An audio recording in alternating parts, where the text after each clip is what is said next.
Kia ora e hoa, haere mai, come and join me. Have you ever heard of a Flargie before? I hadn't either until I got a copy of this book. Meet Mr. Sunny.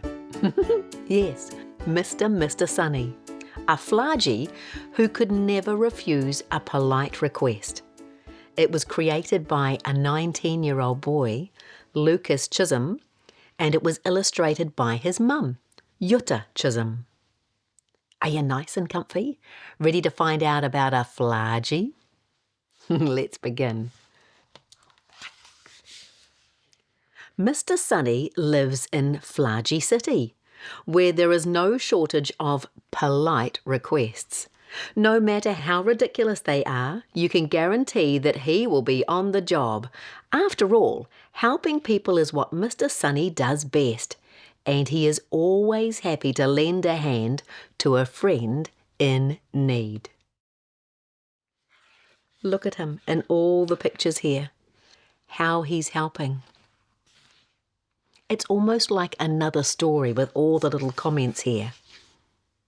But we'll just stick to the story for now. Mr. Sunny never needed a reward for all of his hard work. Just knowing that he'd made someone's day just that little bit sunnier was thanks enough.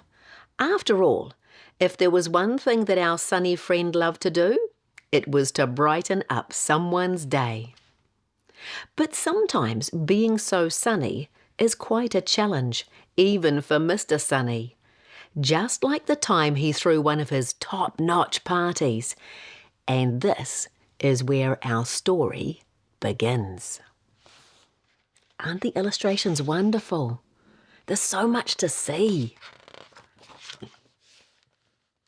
Anybody who knew Mr. Sunny could tell that on top of being the nicest Flargie in town, he was easily the best cook. So it came as no surprise that on the day of the party, Mr. Sunny was in his kitchen. But Mr. Sunny wasn't cooking just anything. Oh no, he was cooking something extra special. And that something was his famous strudel. Yum! If I'm going to have a top-notch party, I'm going to need some quality baking. And if I know my friends, this strudel will really knock their socks off, he said.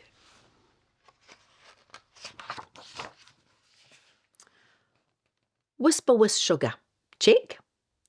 Crisp Piccadilly apples, checkaroo. Excellent eggs, checkity check. Good old flour. Wait, where's the flour? It soon dawned on Mr. Sunny that he was all out of the most important ingredient. But no matter, the store was only a 20-minute walk away, and he was way ahead of schedule. So he had plenty of time. As he set out, Mr. Sunny saw something was wrong. There was smoke and broken glass in front of Mr. Fender's auto store. It was glusty. He had crashed his car into the window. Mr. Fender was going to be very cross. Uh-oh, what a mess.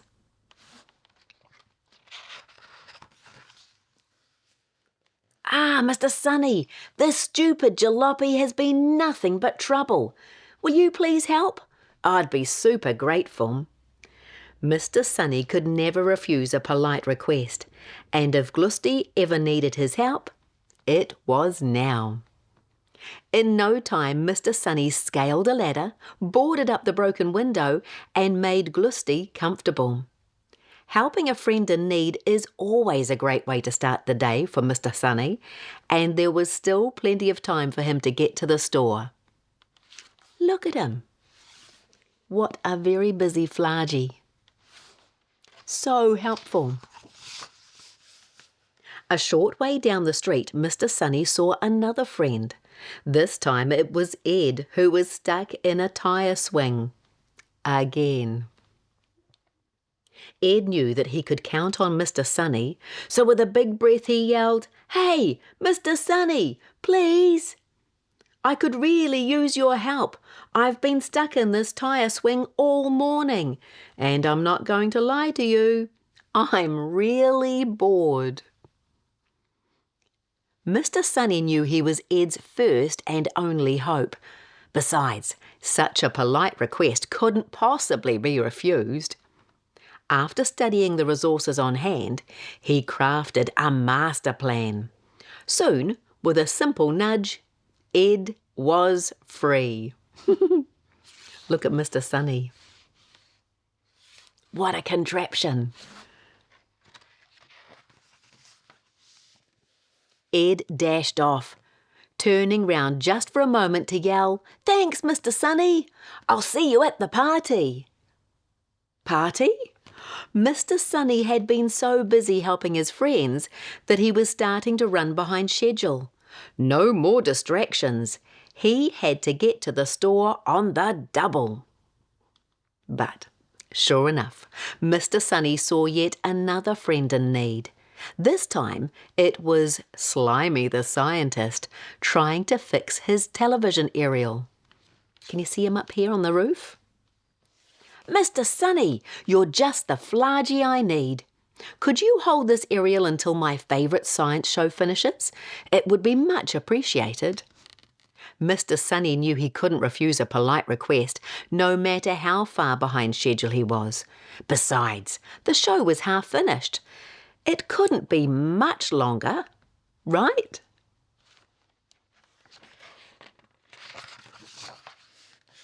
Unfortunately, he wasn't aware just how long some science shows can be. This kept poor Mr. Sunny up on the roof a lot longer than he had expected. Mr. Sunny was now way behind schedule. He couldn't afford any more distractions. But, knowing my luck, I bet even more of my friends are just around the corner in need of help, Mr. Sunny joked. Look at his face. He's joking, but he might be a bit worried, I think. He was right. Typical. Uh-oh. How many people need help? 1, 2, 3, 4, 5. Uh-oh. Will he help them all? Mr. Sunny helped Anne move her furniture. He helped Maddox, the businessman, paint his house.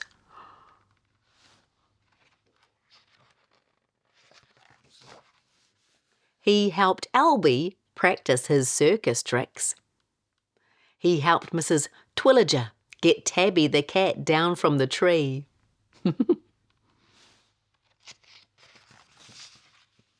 He even had a game of chess with Mr. Hanoi in the park. The sun was starting to set. Mr. Sunny was now so far behind schedule, he'd be lucky if there was even time to set the table before the party. But Mr. Sunny was determined to serve his guests the strudel they loved so much. There was no time to waste. He had to get to the store and fast. He hurried as fast as he could. But the store was dark and empty. Wait. No, it couldn't be. The store was closed. Oh no. Mr. Sunny slumped home. What a disaster! I've never thrown a party without my famous strudel. What will I tell my friends? They'll be so disappointed. Poor Mr. Sunny. Mr. Sunny had no choice but to order takeouts. Hardly fitting, but it was better than nothing. Just as he was about to order, there was a knock at the door.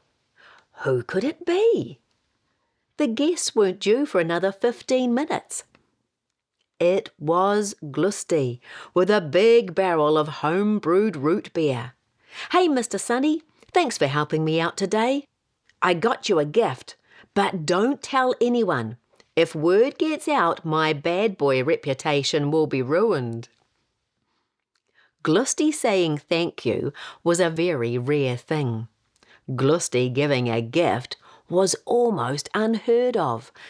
But before Mr. Sunny could say thanks, there was another knock at the door. It was Ed. "Hey, Mr. Sunny, thanks a bundle for helping me out of the tyre swing. I got you some fluffy-puffy marshmallows. It's the least I could do." Wow. "And thanks from me as well," said Slimy. "Here's a lava lamp." Gifts from Ed and Slimy too? It doesn't get much better than this, Mr. Sunny thought to himself. But Mr. Sunny was wrong. It got a lot better. In came Anne with a huge cake loaded with icing, Maddox with streamers and helium balloons, Albie with half a dozen pepperoni pizzas from Luigio's, Mrs. Twilliger with a tray of peanut butter bars, Mr. Hanoi with a piñata full of rainbow drops, and even Mr. Fender showed up with a bottle of prune juice. It's the thought that counts. What a surprise! Mr. Sunny never needed a reward just for being sunny. Nevertheless, his friends had brought him some of the best gifts ever. But that didn't change the fact that he had no strudel. Everyone is expecting strudel. How was he going to tell his friends? They'd be heartbroken. But Mr. Sunny knew he had to break the bad news. "Thanks, everyone, for all your super-duper gifts. I'm afraid I've let you down.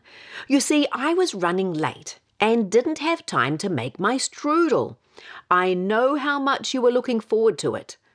Mr. Sunny braced himself for the wave of disappointment. But instead, everybody started laughing.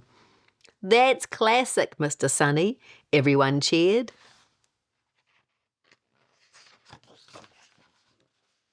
"Mr. Sunny, you don't need to make us sweets and treats. We come to your parties because we enjoy your company. Don't feel bad, not even for 1 second. You dropped everything just so you could help friends in need. Now tell us how anyone could be mad at a Flargie like you," chuckled Mr. Hanoi. Anne agreed. "Yeah, Mr. Sunny, think about it. With all these gifts, we can still have a really great party." A big smile spread all across Mr. Sunny's face. He had never felt sunnier. "Well, what are we waiting for, everybody? Let the festivities begin."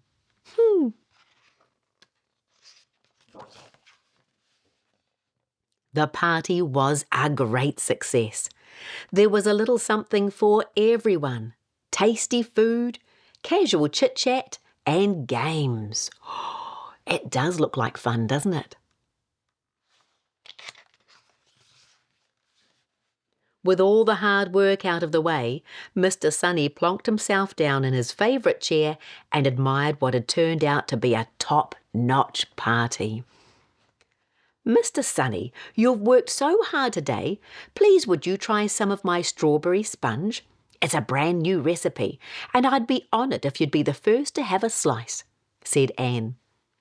Mr. Sunny laughed. "Well, you know me, Anne. I could never refuse a polite request." And look, here he is enjoying the slice of sponge. Now, remember I said that there were little comments in the book? This one says, "Thanks for dropping by, but the book's not over yet." Yeah, turn the page. We've got a surprise for you. I wonder what it is. Oh, look, Mr. Sunny's top-notch strudel. It's the recipe. Yum. I wonder if Lucas and his mum used to make that strudel at home. I bet they did. If you want to find out more about Meet Mr. Sunny, I'll put some details in the description below for you, okay? Because it is a very cool book. It should be on every library shelf, don't you think? Well, come and visit me again soon, my friend. I love it when you come for a story. I'll find us another good one for next time, okay? Ka kite.